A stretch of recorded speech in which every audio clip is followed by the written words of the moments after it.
Concern थे, चाहे tourism activities से रिलेटेड हो, व्यापारी वर्ग हैं और कृषक वर्ग है, श्रमिक वर्ग है, सभी ने यहाँ पर अपनी अपनी बातें रखी और हमने सबको नोट किया कि किसके क्या क्या ग्रीवियंसेस हैं। 2019 में ये टोल टैक्स प्लाजा स्टार्ट हुआ था, तभी से इसका विरोध हो रहा है। नंबर एक तो ये 4 लेन नहीं है, इसको हम एडमिट करते हैं, ये 2 लेन है, ट्रांजिशनल रोड है जो कि 4 लेन से 2 लेन्स में ट्रांजिट होता है। जो सबसे बड़ा आपका विषय है वो यहाँ पे उभर के आया है, 60 किलोमीटर वाली बात हुई कि 60 किलोमीटर का डिस्टेंस नहीं है। दूसरा आपका विषय जो उभर के आया वो है मिनिमम प्रिस्क्राइब स्टैंडर्ड नहीं है। तीसरा विषय जो उभर के आया वो ये था कि ये टोल प्लाजा जो है नाजायज जमीन पे, फॉरेस्ट की जमीन पे लगाया गया है। और चौथा है कि जो यहाँ पे लोकल पॉपुलेंस को, लोकल ट्रैफिक के लिए जो एक अलग से सर्विस लेन का प्रोविजन होता है, वो सर्विस लेन का प्रोविजन नहीं है। अब सबसे पहले मैं बात करना चाहूंगा, जब माननीय मुख्यमंत्री श्री सुखविंदर सिंह सुक्खू जी यहाँ पे आए थे अभी कुछ दिन पहले, और उन्होंने यहाँ की जो ये रोड थी उसको खुद ट्रेवल किया और इसकी डिलेपिडेटेड कंडीशन यानी कि खस्ता हालत पे उन्होंने बड़ी चिंता जाहिर की थी। उसके बाद माननीय विधायक श्री भुवनेश्वर गौड़ जी भी धरने पे बैठे थे, उन्होंने भी माननीय उपायुक्त महोदया को भी उन्होंने रिप्रेजेंट किया था। उन सबके जो पब्लिक ग्रीवियंसेस हैं, सारे स्टेक होल्डर्स के चलते आज हम यहाँ पे इकट्ठे हुए कि हमने आपकी बात को गहराई से मंथन कर सकें। और हमने गहराई से मंथन करके नंबर 1 निकाला कि जो आपके मिनिमम प्रिस्क्राइब स्टैंडर्ड्स हैं, जो हमारे मिनिमम प्रिस्क्राइब स्टैंडर्ड होते हैं किसी भी रोड के लिए, वो क्या होते हैं।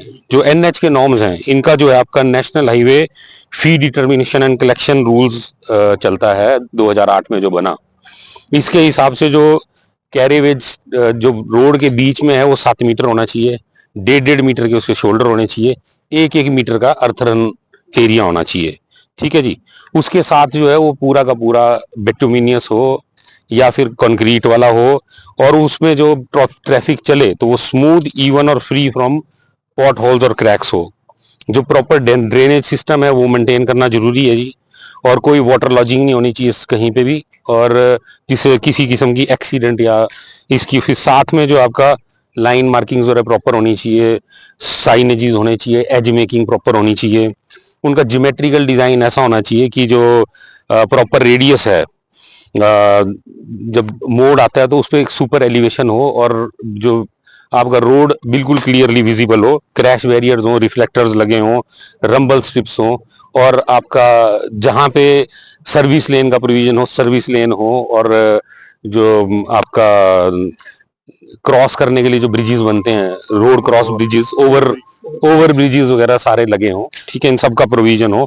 साथ में ट्रैफिक कंट्रोल हो, और जो ट्रैफिक जो टोल प्लाजा की लोकेशन है वो लगभग जो है 60 मीटर के लिए 60 मीटर की 60 किलोमीटर की लगभग हो।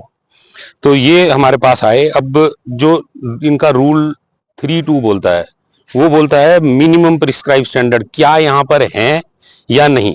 क्योंकि टोल आपदा के बाद जो 2023 में आपदा आई, जगह जगह से रोड वैनिश हो गया था, जो प्रोटेक्शन के लिए डंगे वगैरह लगाए थे वो भी निकल गए थे। एडमिटेड है, वो ऑन रिकॉर्ड है, हमको सबको पता है, आपको भी पता है। ठीक है, कई जगह से बहुत नैरो है रोड, कई जगह से, जबकि एक इनका और रूल है नेशनल हाईवे का कि जब हम टोल रोड बनाते हैं जो आपका पहाड़ी टेरेन का, तो इस हिसाब से बनाएंगे कि 80 किलोमीटर की रफ्तार से गाड़ी दौड़ सके, और जब नीचे बनाएंगे प्लेन में तो 90 किलोमीटर की रफ्तार से गाड़ी दौड़ सके।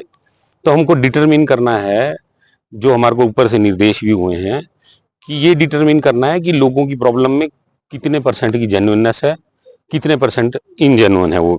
ठीक है, फिर जो हमारा आपका 60 किलोमीटर वाला आपकी बात बोल रहे हैं, वो रूल 8 है, जो हमारा 2008 का इनका फी डिटर्मिनेशन एंड कलेक्शन रूल्स है, उसका सेक्शन 8 रूल 8 वो बोलता है कि 60 किलोमीटर का डिस्टेंस होना चाहिए एक लोकल प्लाजा और दूसरे प्लाजा के बीच में। ठीक है, और इसके लिए भी आपका अप्रूवल लेना पड़ेगा स्टेट गवर्नमेंट का, सॉरी सेंट्रल गवर्नमेंट का। ठीक है, और नंबर 2 कंप्लीशन होनी चाहिए सड़क की, कि पूरी सड़क कंप्लीट होगी। खास तौर पे अगर ये 2 लेन है, अगर 4 लेन है तो कुछ एग्जाम्पशन इसमें पॉसिबल है। तो ये एग्जाम्पशन जो है रूल 17 के तहत दी जाती हैं। ठीक है जी। और रूल 14 जो बोलता है इसका, वो बोलता है कि हम कैसे सस्पेंड कर सकते हैं। तो आज हमने पहले आपके जो नेता थे उनसे मीटिंग्स भी की, सारी बात हमारी हुई, हमने इन सारे पहलुओं पे गौर किया। अकॉर्डिंग टू डीपीआर बना है, नहीं बना है। बीर सिंह जी हैं चेयरमैन साहब, इन्होंने भी इस बात को रखा, सेन साहब ने भी इस बात को रखा। तो इन सब के बीच में जो हमको लगता है कि प्रशासन की तरफ से जब तक हमने एविडेंस इस बात के कलेक्ट नहीं करेंगे कि एक्चुअल में क्या है ये, तो हम आपका भी सहयोग उसमें चाहेंगे। तो हम इसमें चाहेंगे कि एक बार इसको पूरा विजिट किया जाए और देखा जाए कि ड्रेनेज सिस्टम कहाँ पे नहीं वो है, कहाँ पे सर्विस रोड नहीं दी जा रही, कहाँ पे प्रॉपर 10 मीटर 11 मीटर वाली विड्थ नहीं है, और क्या ये 60 किलोमीटर के डिस्टेंस पे है या नहीं। अगर 60 किलोमीटर के डिस्टेंस से कम पे है तो रूल 8 बोलता है कि इसको सस्पेंशन के लिए।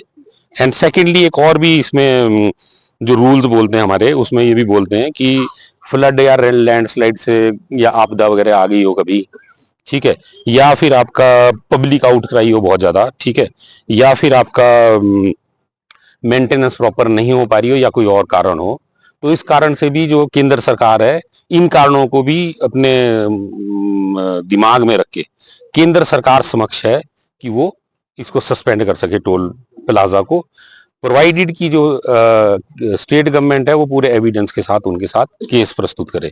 तो आप लोगों से मेरा अनुग्रह इतना ही रहेगा, सारे स्टेक होल्डर से, कि आप हमारे को प्रॉपर गाइड कीजिए, है ना, आप हमारे को प्रॉपर असिस्ट कीजिए, ताकि हम अपने स्टैंडर्ड जो एविडेंस है वो कलेक्ट करके एक बार जो रेलिवेंट अथॉरिटीज है उनके सम्मुख हम दे सकें। और उसके लिए जो है हम अपनी रिपोर्ट माननीय उपायुक्त महोदया को देंगे, और आगे वो जो भी